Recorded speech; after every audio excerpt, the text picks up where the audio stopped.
السلام علیکم ورحمۃ اللہ وبرکاتہ۔ سیرت النبی ایپیسوڈ نمبر 9۔ اس ایپیسوڈ میں جانیں گے ہجرت تا صلح حدیبیہ پارٹ نمبر 1۔ چلیے شروع کرتے ہیں۔ مدینے کے والے مدینے میں اللہ کے آخری نبی صلی اللہ علیہ وسلم کی آمد کی خبر اہل مدینہ کو مل چکی تھی اور آپ کے انتظار میں اپنی پلکیں بچھائے ہوئے تھے۔ مدینے کی خواتین و بچے تک کی زبانوں پر آپ کی آمد کا ذکر ہوتا۔ مکہ شریف سے مدینہ کا فاصلہ عموماً 12 دن میں ہوتا تھا۔ یہ دن انہوں نے انتظار میں کاٹتے ہوئے گزار دیے۔ اس کے بعد ان سے رہا نہیں گیا اور وہ اپنی شوق کی تمدید کے لیے بے قرار ہو کر اجتماعی شکل میں اپنے آقا کے استقبال کے لیے مدینے سے باہر ایک میدان میں جمع ہو جاتے اور جب دھوپ تیز ہو جاتی تو حضرت کے ساتھ اپنے گھروں واپس لوٹ جاتے۔ ہر نئے دن ان کا نیا معمول تھا کہ نئے جملوں یقین کے ساتھ آتے اور راستے میں سراپا شوق بن کر استقبال کے لیے کھڑے ہو جاتے۔ ایک دن اپنے معمول کے متعلق اہل مدینہ آپ کی راہ دیکھ کر واپس جا چکے تھے۔ اچانک یہودی نے اپنے گلے سے دیکھا کہ کچھ افراد کا قافلہ آ رہا ہے تو وہ سمجھ گیا اور اس نے زور سے پکار کر کہا، اے مدینے والو،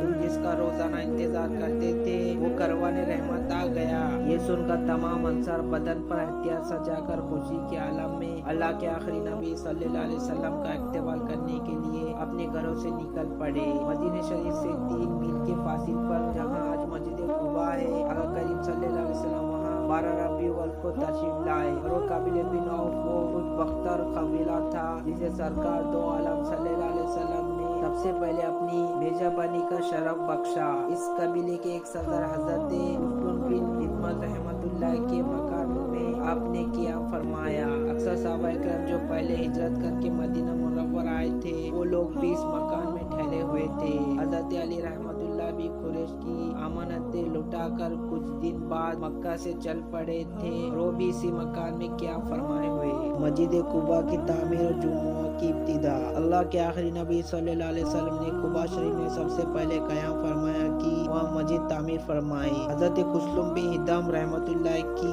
ایک نقارہ زمین تھی جہاں کھجوریں خشک کی جاتی تھی۔ آپ نے وہ زمین لے کر وہاں مسجد کی بنیاد رکھی۔ یہ مسجد آج بھی مسجد قباء کے نام سے مشہور ہے۔ 2 ہفتے کچھ دیر یہاں رہ کر اپنے شہر مدینہ کی طرح روانہ ہوئے۔ راستے میں قبیلہ بنی سالم کی مسجد میں پہلا جمعہ ادا فرمایا، پھر آپ شہر مدینہ تشریف لائے۔ مدینہ شریف میں قیام۔ اللہ کے آخری نبی صلی اللہ علیہ وسلم جب قباء سے مدینہ تشریف لائے تو کئی انصار صحابی نے عرض کی کہ ہمارے یہاں قیام فرمائیں، اور آپ ارشاد فرماتے کہ جس جگہ خدا کو منظور ہوگا اسی جگہ میری اونٹنی بیٹھ جائے گی۔ جہاں آج مسجد نبوی ہے یہاں پر آپ کی سواری بیٹھی۔ اسی کے قریب حضرت ابو ایوب انصاری رحمۃ اللہ کا مکان تھا۔ حضرت ابو ایوب انصاری آپ کی اجازت سے آپ کا سامان اپنے گھر لے گئے اور رسول صلی اللہ علیہ وسلم نے ان کے گھر قیام فرمایا۔ 7 مہینے تک حضرت ابو ایوب انصاری رحمۃ اللہ نے آپ کی میزبانی کا شرف حاصل کیا۔ جب مسجد نبوی اور اس کے آس پاس کے کمرے تیار ہو گئے تو اب اپنی آوازن کے ساتھ وہاں قیام فرمائے ہوئے۔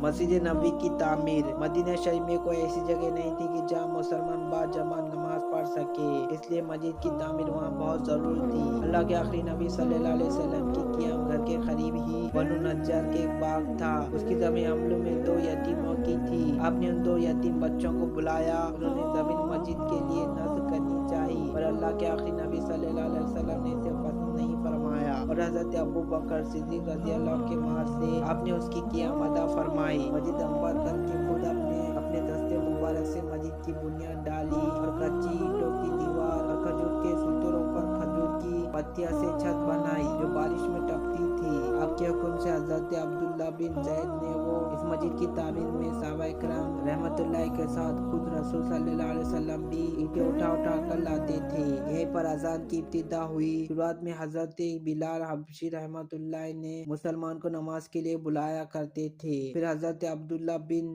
زید انصاری اور دیگر صحابہ اکرام رحمۃ اللہ نے خواب میں اذان کے الفاظ سنے۔ الفاظ حضرت بلال کو سکھایا اور وہ اذان دینے لگے۔ اسی دن سے شہر اذان کا طریقہ شروع ہوا جو آج تک جاری ہے اور قیامت تک جاری رہے گا۔ تو اس ویڈیو میں اتنا ہی، ملتے ہیں اس کے نیکسٹ پارٹ میں، جب تک کے لیے اللہ حافظ۔